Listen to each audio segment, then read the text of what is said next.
Hey everybody, welcome back to my Project 13. So recently announced devices, Moto Z, Moto Z Force, Lenovo PHAB 2 Pro. Moto Z, Moto Z Force, thing about those devices, what's going to make them special is these magnetic pins on the back that will allow you to add modular parts to these devices. A camera module, a projector module, and a speaker, JBL speaker module with a kickstand. And they're going to be self-powered module parts. And compared to the LG G5, this looks really good.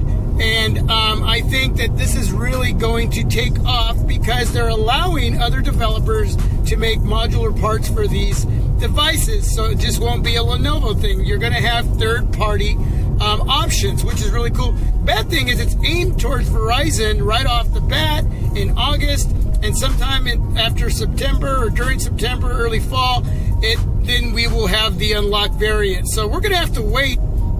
Even Verizon customers are going to have to wait a bit. And then for us who may want one of these devices, not until early fall.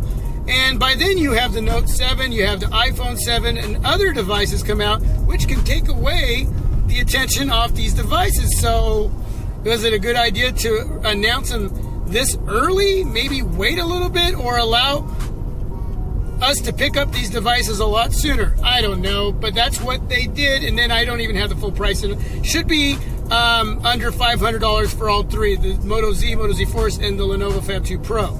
So I'm pretty sure that's where it's going to be. The Moto Z is a thinner device with a very protruding camera. The Moto Z Force will be a thicker device. But what will help the Moto Z, the lesser variant of the two, is that you'll be able to adapt these backs that Moto will have. They'll have a lot of backs with, a lot of designs on them and so forth that you'll be able to adapt to these devices that will give them a neat look. If you're into, interchangeable back covers and designs, which is really cool. You'll be able to add these modular parts to these magnetic pins. Again, that'll help the thinner device, the Moto Z. The Moto Z Force is already going to be thicker. And part of the reason on that one, too, is it's going to have a 3,500 milliamp battery. The Moto Z only 2,600 milliamp, which is kind of concerning because both these devices will support 1440 by 2560 Super AMOLED displays. So intense displays for a 2,600 milliamp battery on the Moto Z. Not so much for the Moto Z Force.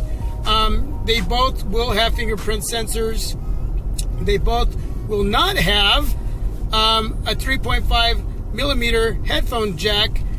So you will have to, which will come in the box, I guess, an adapter that you'll be able to adapt to the USB charging port area, which then will allow you to use a 3.5 millimeter headphone jack if that's what you want to use, if you're not using Bluetooth, which is really interesting because it, with those little adapters, makes you think that they can get loose in that area.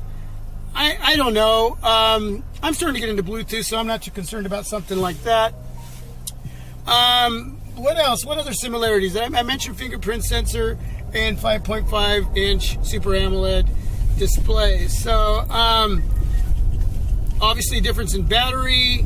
Cameras, 16 megapixel on the Lenovo PHAB 2 Pro. You got a 21 megapixel on the Moto Z Force and a 13 megapixel on the Moto Z. So the main thing is here, you guys, and I'm going to leave links for all these devices as far as their full specs in the description below. But I want conversation about what you think about these devices, especially since they're being aimed towards Verizon right off the bat, and we're going to have to wait even longer for the unlocked variants. What do you think about the modularity compared to the LG G5, which got a lot of mixed a mixed controversy on that device? I thought it was a pretty cool device. I thought it was cool that LG came out with, this innovation.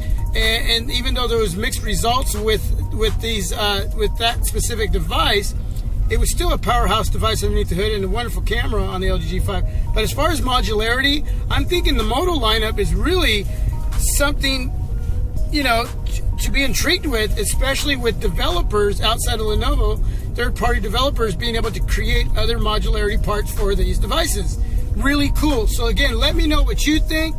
I'm intrigued. Don't know if I'll pick one up or not. I say that and then I end up picking one up probably, but who knows. We'll see what's out then because I am looking at the Note 7.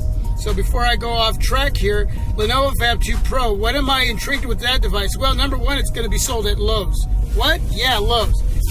Sorry it's a little dark in here. I am using my Nexus 6. I'm surprised it's not as bright as it should be. It's beautiful out today. It's going to be sold at Lowe's because it's being aimed towards developers, contractors, and builders. Why? Well, because it's going to have Tango software, Project Tango, which is going to have 30 applications pre-installed and then 100 by the end of the year is what Lenovo is saying. And it's aimed towards augmented reality, taking real life, blending it into with virtual reality, and creating some magic through Project Tango, and using these applications through the camera with depth and motion tracking sensors to basically create something out of nothing. So basically, contracts, developers, builders, or even anybody that wants to use this device within their home to aim it at an empty room and start applying like a couch or a bed or a picture or a table, you're going to be able to do that and save these pages and be able to print them out and create blueprints for something you want to create or build.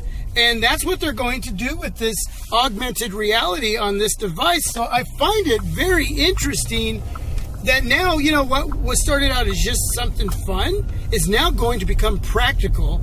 And, you know, then you have this huge, this 6.4 inch IPS display, 1440 by 2560, so you can visually see what you're doing with them as far as what you're going to be designing or building, creating. Again, man, this is going to be something really cool. So Project Tango, you know, you got augmented reality within this, you know, that's all incorporated in the software. It's all one thing. So it's really, really cool that this device, the Lenovo PHAB 2 Pro, is going to be able to do this, and you'll still have you'll still be able to use it as a smartphone. So yeah, you'll have the 5.1 Dolby speakers on it, the 60 megapixel camera, the 4050 milliamp battery on this device, USB Type-C, fast charge, and a bunch of other little goodies. And so again, all the specs will be there for you down below in the description for all three devices. A lot of stuff to talk about there. What do you think? Are you interested? Are you not interested? You know, again, by the time that these devices come out unlocked for any of us who are with like T-Mobile like me, I may have already picked up something else and spent my money and may skip over that. But we'll see how things go, because I'd still be interested in at least bringing in the Lenovo PHAB 2 Pro, because that's a huge device and I love big devices. And who knows, maybe one of the Moto Z devices too. But remember, with you Verizon folks out there picking up these devices, you're going to have a lot of Verizon bloat. And I don't know. We'll see where all that goes. So anyway, conversation. Give me some feedback. What do you think? Interested? Not interested? Especially with the modularity. I love the magnetic pins. I love the idea. Man, that's going to be interesting. So anyway, yeah, let's talk about it. Till my next video. This is my Project 13. You are my Project 13. Peace. I'm out. God bless. Have a great day.